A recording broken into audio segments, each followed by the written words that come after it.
ഇത് 3/4 inch inner spring ആണ്. ഇത് ഉള്ളിലിട്ടിട്ടാണ് ബെൻഡടിക്കുന്നത്. നമ്മൾ ഉള്ളിലിട്ട് ബെൻഡടിക്കുന്നത് ചെറിയ ബെൻഡ് ആവശ്യമുള്ളിടത്തേക്കാണ് നമ്മൾ ഇന്നർ സ്പ്രിംഗ് ഇട്ടിട്ട് ബെൻഡടിക്കുന്നത്. ഇത് കാലിൻ്റെ തുടയിലിട്ടിട്ട് ബെൻഡടിക്കുന്നതാണ് എളുപ്പം. അപ്പോൾ കറക്റ്റ് നമുക്ക് ബെൻഡടിക്കാനായിട്ട് സാധിക്കും. ഇലക്ട്രിക്കൽ വയറിങ്ങിൽ നമ്മൾ ബെൻഡടിച്ച് വർക്ക് ചെയ്യുന്ന പോലെയാണ് ഇതിൻ്റെ പ്ലംബിങ്ങിലും വരുന്നത്.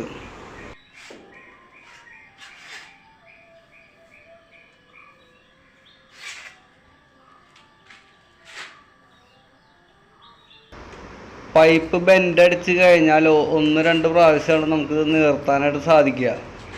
നമ്മൾ കൂടുതൽ പ്രാവശ്യം നിവർത്തി കഴിഞ്ഞാൽ പൈപ്പ് പൊട്ടാനുള്ള ചാൻസ് കൂടുതലാണ്. ഇതിൽ അലുമിനിയം ലെയർ വരുന്നുണ്ട്. ആ ലെയർ പൊട്ടാനുള്ള ചാൻസ് കൂടുതലാണ്. വലിയ ബെൻഡടിക്കാനായിട്ട് നമുക്ക് ഔട്ടർ സ്പ്രിംഗ് ആണ് നല്ലത്. ഇന്നർ സ്പ്രിംഗ് ഇട്ടിട്ട് നമുക്ക് വലിയ ബെൻഡടിക്കാൻ പറ്റും, പക്ഷേ ഔട്ടർ സ്പ്രിംഗ് ആണ് കുറച്ചുകൂടി എളുപ്പം.